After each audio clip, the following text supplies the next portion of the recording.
Alright, so I'm gonna give you guys the sauce of how I got from this, a 26-inch vertical, to this, a 41.5-inch vertical, and dunking at 5'7". It took me about 3.5 years to get to this point, and there's so much I learned along my journey. Before I get into what actually helped me, let me dive deep into young Rick and the mistakes he made along the journey. So the main things that he did wrong were that he didn't have structure to his routine, so his workouts were all over the place. He didn't have set workouts for certain days. He didn't jump enough. He was just focused on the training, the plyometrics, not worried about actually jumping. He was doing random stuff in the weight room, so he would just show up to the gym and just wing it. Didn't have a plan, just did random plyos, random leg exercises in hopes that he would increase his vertical. That's what you don't want to do. So here are 5 things that I learned. Number 1, jump at least 1 to 2 times per week. In the beginning of my training, around 2021, I was hyper focused on the training aspect and I didn't jump as much as I should have. I got stronger in my lifts, but when it came to testing my vertical, I stayed the same. I wasn't jumping any higher. And the main reason for that was that I wasn't jumping enough. I didn't jump because I was uncomfortable with my technique. I would get demotivated every time I did jump because of how low I was jumping. I felt awkward showing up to the court in front of everybody to just barely touch the rim. And I was just overthinking the whole act of jumping. And that looked like this. A lot of running up to the rim, not committing to the jump. And I wasn't comfortable with it because I wasn't doing it enough. Eventually, I realized that if I want to get better at something, I gotta do it. Specificity is such an important part of promoting certain adaptations. If you want to swim faster, go swim. You want to sprint faster, go sprint. You want to jump higher, go jump maximally. Of course, there's a continuum of specific activities that you must go through to elicit constant adaptations, and absolutely nothing, and I mean nothing, is better for jumping than performing maximal approach jumping. But Rick, if max jumping is such an important part of jumping higher, why don't we just do it every day? The more specific the activity is to jumping, the more intense it is on your body. So your body's just not going to be able to handle jumping every day. So once I realized that, I began to jump at least 1 time per week, at most 2, for the next 2 years. And now I'm jumping at my highest, I'm dunking pretty consistently, and I'm comfortable with my jump approach. And the reason I only jump 1 to 2 times per week is because I can't handle anymore. Guys like Isaiah Rivera and Jordan Kilgannon were able to see crazy gains in their teens from just jumping every day. And I would recommend that when you're young. If you're in your teens and you're healthy, you might be able to get away with jumping more. But once you reach the late teens or the early 20s, that's when I would recommend having a structured routine and jumping on specific days. If I was invincible, I would jump every day. As simple as that. Number 2, all of my leg workouts had a power movement, a squat variation,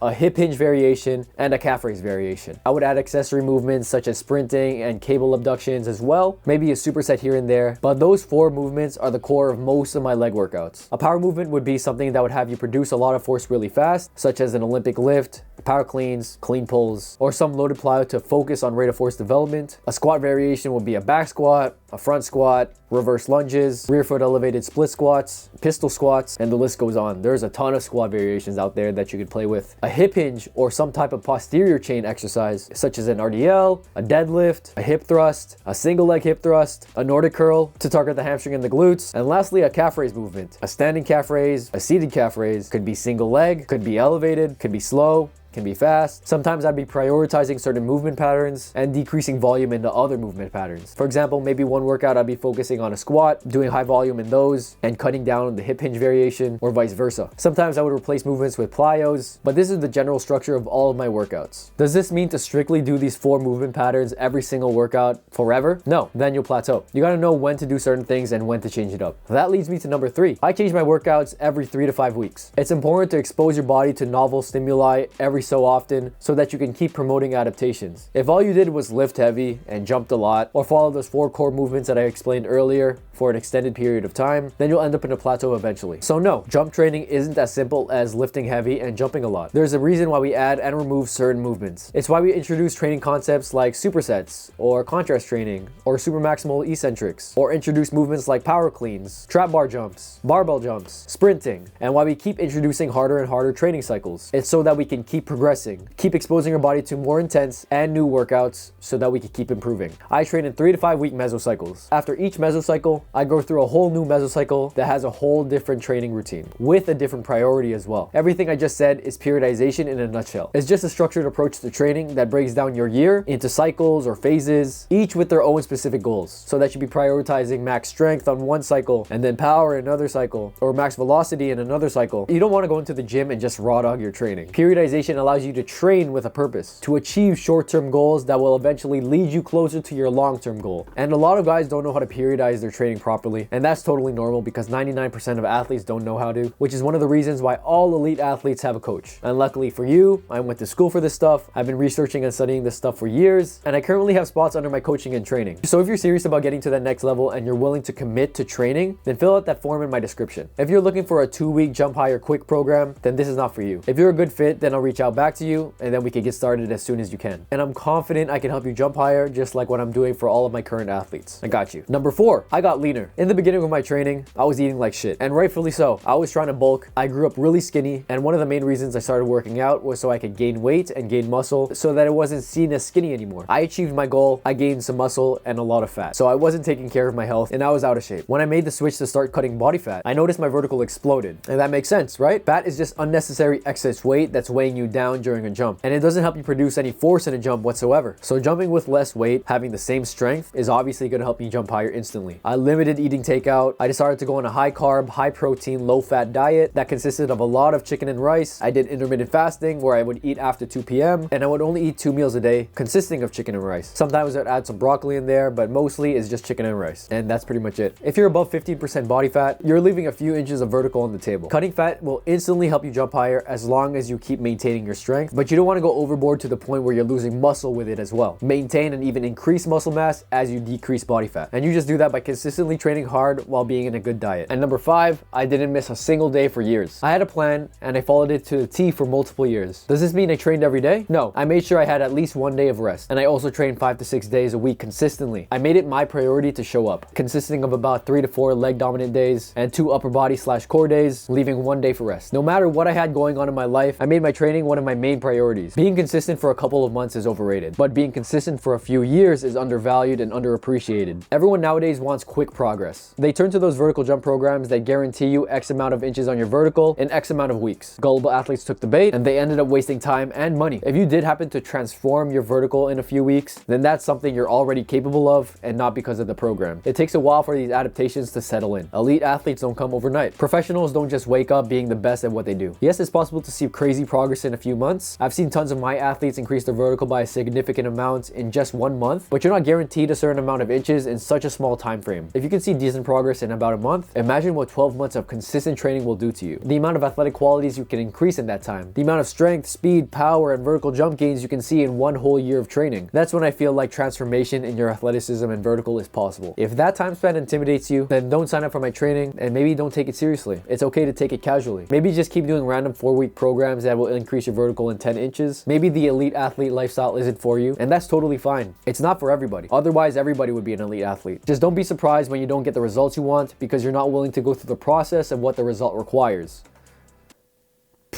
Wow.